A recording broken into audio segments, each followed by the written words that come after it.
E os cientistas estão em alerta. Há uma parte do Oceano Atlântico que está esfriando. É isso que é legal, porque a mudança climática, ela tem várias consequências. Uma delas é o aquecimento. A outra são essas alterações na natureza que isso pode causar, cara, coisas muito graves. A mudança climática provoca um grande debate entre os principais especialistas em climatologia sobre como os padrões climáticos estão sendo afetados pelo aumento das temperaturas da superfície. Mas parece que nem todos os especialistas concordam sobre como esse efeito está ocorrendo. Como se vê, estávamos errados. O Pacífico Norte está esfriando, a Antártica está crescendo. Os padrões climáticos sofreram algumas mudanças notáveis nas últimas décadas, algo que muitos podem atribuir às mudanças climáticas. Mas ao que parece, os especialistas discordam que essas mudanças podem não ser causadas pelas mudanças climáticas. Um dos principais países que se encontra bem no meio dessas mudanças climáticas flutuantes é a Austrália. O país foi drasticamente afetado pelos famosos ventos do Laninha, que resultaram em grandes inundações e verões mais frios na costa leste do país nos últimos 2 anos. Para aqueles que talvez não estejam familiarizados com o fenômeno climático Laninha e o que ele pode causar com o planeta ainda esse ano, nós vamos explicar nesse vídeo de hoje. Mas antes, já deixe o seu like, se inscreva aqui no canal e ative o sininho para não perder nenhuma novidade por aqui. Laninha é uma parte importante de um ciclo climático natural que sopra o ar frio do Oceano Pacífico tropical. É uma parte de um ciclo maior, sendo que a outra parte é o El Niño, que sopra vento muito mais quentes do que o Laninha.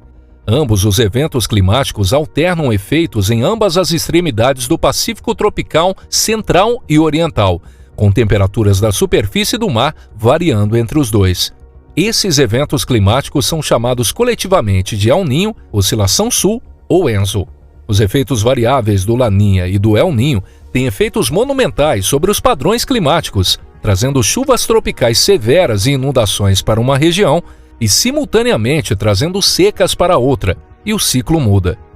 Embora os efeitos climáticos e os impactos do ENSO sejam sentidos em grande parte nas regiões ao redor do Pacífico tropical, esses efeitos podem muito bem se estender a qualquer parte do globo, tornando o ENSO a força predominante na condução da variabilidade climática interanual global. Os efeitos do ENSO sobre a precipitação e a mudança de temperatura são sentidos de forma proeminente no leste e no sul da África, no sudeste da Ásia, na América Ocidental, na Austrália e na Antártica. De todos esses locais, a Austrália registrou mais eventos Laninha nos últimos anos, e a inundação mais recente foi resultado do terceiro evento Laninha consecutivo. 3 eventos Laninha consecutivos são incrivelmente raros, pois esses eventos tendem a se alternar anualmente com eventos El Niño mais quentes que devem se seguir a um único Laninha. Alguns especialistas atribuíram esse fato ao aumento das temperaturas da superfície, que tem um efeito variável sobre a regularidade e a intensidade desses eventos climáticos. Mas outros especialistas e pesquisadores afirmaram que, por mais raro que sejam os 3 eventos Laninha consecutivos, eles não são impossíveis nem inéditos. Houve uma série de eventos Laninha registrados que ocorreram entre 1974 e 1976, bem como entre 1998 e 2001. O Laninha traz ventos mais frios do Pacífico Oriental e Central, soprando em direção a partes do leste da Austrália, o que foi responsável pelas condições úmidas e frias que o país experimentou nos últimos 2 anos. Por outro lado, os eventos do El Niño têm causado secas severas e condições favoráveis à seca no sudoeste dos Estados Unidos e na América Latina. O Gabinete Nacional de Meteorologia declarou que esse terceiro evento Laninha previsto pode ser mais fraco e curto em comparação com os 2 primeiros. Embora essa seja uma boa notícia em termos de intensidade das chuvas, ainda é uma má notícia para os habitantes do leste da Austrália, que mal se recuperaram das últimas chuvas fortes e inundações nessa parte do país. Os 2 últimos eventos Laninha liberaram chuvas intensas, levando a bacias de captação de água cheia e sal nos solos que precisam de tempo para secar. Essas projeções significaram más notícias para os residentes das áreas afetadas no leste da Austrália, como Queensland e Nova Gales do Sul, que ainda estão tentando se recuperar das inundações intensas da temporada anterior. Mas a principal pergunta continua sendo: O que esses eventos têm a ver com as mudanças climáticas? E as emissões de gases de efeito estufa afetam a intensidade dos eventos ENSO? Os especialistas que estudam os efeitos variáveis dos eventos ENSO, como Laninha e El Niño, afirmam que ainda não está claro como esses eventos serão afetados com o aumento da temperatura da superfície do planeta. Mas há algumas evidências que podem afirmar que a mudança climática pode realmente afetar a frequência e a duração desses eventos ENSO. Um trabalho de pesquisa que estuda as conexões entre eventos como Laninha e os climas regionais em áreas altamente afetadas do Pacífico, como a Austrália, foi publicado no início desse ano. O documento detalhou que um aumento nas temperaturas da superfície, devido às emissões de gases de efeito estufa, poderiam intensificar ainda mais a frequência dos efeitos do ENSO na maior parte do país. Ao estudar os efeitos dos eventos Laninha nos últimos anos na Austrália, os especialistas descobriram que há mais forças climáticas em ação que determinam a intensidade e a frequência das chuvas e das secas. Essas forças e os fatores climáticos naturais incluem o módulo anular do Sul e o dipolo do Oceano Índico.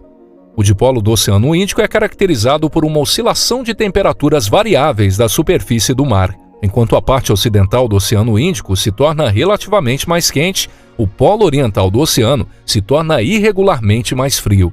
Essa mudança entre a temperatura da superfície do mar quente e fria alterna mais chuvas nas partes mais frias do oceano com secas nas áreas da parte mais quente do oceano. O modo anular do Sul, por outro lado, é quando a variabilidade atmosférica causa mudanças na pressão e no movimento de poderosos ventos de oeste que circundam a Antártica. Esses ventos estão posicionados na parte mais baixa do hemisfério sul e desempenham um papel importante na influência dos sistemas meteorológicos e dos ventos nas partes sul de países como a Austrália. Esses dois fatores climáticos distintos, combinados com Laninha, tornam o oeste da Austrália relativamente quente e seco, mais frio e propício a chuvas fortes, como vimos nos últimos anos.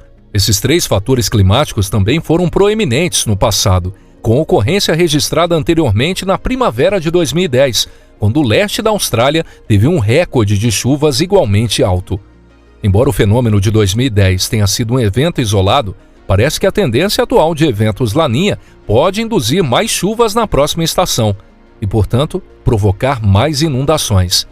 Embora as projeções possam indicar a probabilidade de outro evento Laninha, ainda é incerto quais partes da Austrália serão afetadas. No entanto, uma coisa é certa: a combinação de eventos Laninha, o modo anular do Sul e o dipolo negativo do Oceano Índico certamente trará más notícias para algumas partes do país. No entanto, os efeitos desses fatores climáticos não significam apenas notícias ruins para os residentes da Austrália, pois as temperaturas mais baixas e as chuvas regulares significam que as secas diminuirão drasticamente. Na verdade, algumas das piores secas já registradas na Austrália foram um efeito direto da falta de Laninha e das condições negativas do dipolo do Oceano Índico nos últimos anos. Com o leste da Austrália passando por 2 eventos consecutivos Laninha, é improvável que a região passe por secas severas em um futuro próximo. Esses efeitos úmidos e frios do Laninha na região também reduziram a probabilidade de incêndios florestais graves que assolaram muitas partes da Austrália nos últimos anos. Mas, novamente, a mãe natureza não será negada, pois embora mais chuva signifique menos plantas secas para incêndios florestais, isso significa também mais plantas verdes, que se multiplicarão ou definitivamente secarão no futuro. Isso poderia fornecer mais combustível para incêndios em um futuro distante, quando as condições quentes e secas retornarem com o evento El Niño mais quente. No entanto, um dos principais benefícios do Laninha é que as condições mais frias e úmidas que ele traz normalmente reduzem a temperatura média global por meio do resfriamento de uma parte mais alta do Oceano Pacífico, que é uma das regiões mais quentes do mundo em termos de temperatura da superfície do mar. Mas esse efeito de resfriamento global é geralmente temporário, e as emissões contínuas de gases de efeito estufa tendem a elevar a temperatura novamente, especialmente quando o evento El Niño mais quente entra em ação. Muitos australianos têm se perguntado se a tendência contínua de eventos Laninha poderia gerar um quarto Laninha consecutivo, mas os especialistas acreditam que não há por que se preocupar com isso. Isso se baseia no fato de que, por mais raro que seja um evento triplo de Laninha, Como já vimos no passado, não há o registro de um evento quádruplo de Laninha na história. Os especialistas advertiram que, por enquanto, devemos lutar contra os atuais eventos de Laninha, mas também nos preparar mentalmente para o cenário improvável de a Austrália ver mais uma temporada de climas frios e chuvas constantes. Os efeitos dos eventos Enso foram correlacionados aos efeitos da mudança climática e ao aumento da temperatura da superfície do planeta. Mas a principal preocupação é como esses efeitos refletirão as mudanças futuras. Mas antes de tirarmos conclusões precipitadas sobre como e quando os eventos Enso afetarão as condições climáticas globais no futuro, devemos levar em conta como esses eventos se desenrolaram no passado. Precisamos entender se os eventos Enso estão de fato mudando em resposta às emissões de gases de efeito estufa. Portanto, vamos dar uma olhada rápida. Bem, de acordo com especialistas em climatologia, o Enso mudou, mas também não mudou. Isso pode parecer um pouco contraditório, mas acompanhe. De acordo com dados de especialistas, a amplitude dos eventos Enso, bem como a frequência de cada ocorrência, aumentou ligeiramente desde a década de 1950. Esse aumento também contrasta ligeiramente com a ocorrência registrada de eventos Enso entre 1850 e 1950, e até mesmo no século XV. Um relatório do Painel Intergovernamental sobre Mudanças Climáticas, ou IPCC, observou em um relatório publicado que o aumento do número e da intensidade dos eventos El Niño nos últimos 20 a 30 anos pode ser resultado do aumento dos níveis de temperatura no Pacífico Central. Mas embora o relatório afirme a correlação entre a temperatura e as flutuações dos eventos El Niño, foi claramente declarado que isso não significa necessariamente que a mudança climática induzida pelo homem esteja por trás da flutuação desses eventos.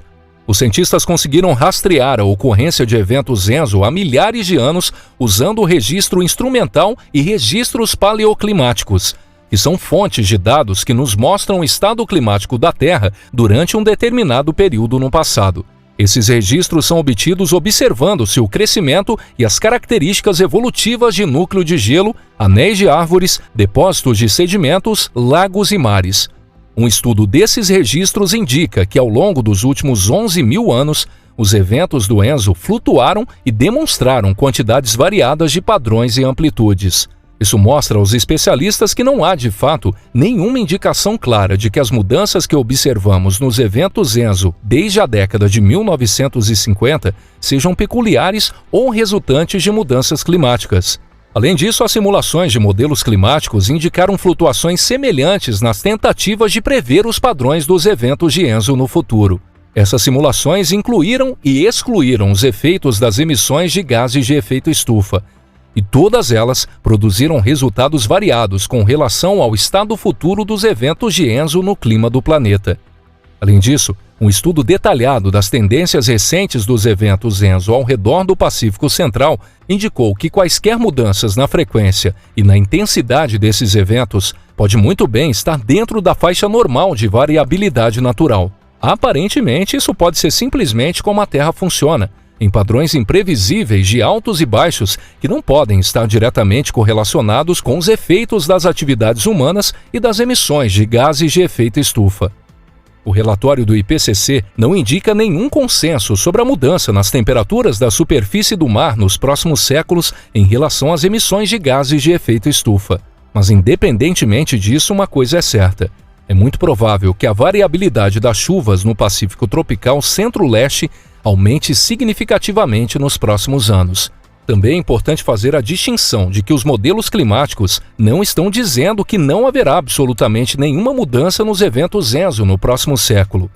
Alguns modelos de fato indicam algumas mudanças, mas a questão principal continua sendo o fato de que alguns modelos não indicam nenhuma mudança. Portanto, não há um consenso que mostre 100% de precisão nos padrões climáticos futuros no que diz respeito às temperaturas da superfície do mar e aos eventos Enso. Essa preocupação também é evidente nas mudanças nos padrões de gelo e nos ventos que afetaram o crescimento do gelo na Antártica e em seus arredores. De fato, os especialistas observaram que houve uma expansão da camada de gelo na Península Antártica Oriental desde o início do século XXI. A A pesquisa foi realizada por uma equipe de climatologistas da Universidade de Cambridge, no Reino Unido, e uma outra equipe da Universidade de Canterbury, na Nova Zelândia. Ambas as equipes encontraram evidências correlatas de que as camadas de gelo flutuantes na Península Antártica Oriental cresceram significativamente entre os anos 2000 e 2019. Eles entregaram o uso de imagens de satélite e medições que datam de 60 anos atrás, além de registros atmosféricos e oceanos para melhor cálculo e compreensão da expansão detalhada das condições de gelo ao redor da Antártica. O estudo foi realizado principalmente em torno de um trecho de 1.400 quilômetros de extensão da península de gelo. Ambos os registros combinados mostraram um aumento de pelo menos 85% na plataforma de gelo ao redor da Antártica desde o início dos anos 2000. Em 2019, a equipe fez uma expedição ao próprio continente gelado e descobriu que as camadas de gelo próximas ao litoral haviam avançado significativamente desde que os registros de satélite começaram a ser observados no início da década de 1960. A expansão das camadas de gelo ao redor da Antártica é altamente incomum nesse final do século XXI, especialmente se forem registrados padrões de derretimento de gelo no Polo Norte e em outras áreas das calotas polares. Isso também agravou o nível de resultados conflitantes, com alguns especialistas indicando que haverá uma perda significativa de gelo nas calotas polares, enquanto outros indicam que pode muito bem haver um ganho significativo de gelo no decorrer do século. Uma coisa que é certa é que os eventos ENSO são um conceito altamente complicado entre as temperaturas da superfície oceânica e atmosférica, uma dança que tem um efeito significativo nos padrões climáticos globais. Uma explicação simples para a complexidade dos eventos ENSO é considerar, por exemplo, que a lâmpada em uma sala representa um evento ENSO. Mas essa única lâmpada é controlada por vários interruptores, todos eles representando ventos oceânicos, temperaturas da superfície do mar, emissões de gases de efeito estufa e outros fatores climáticos.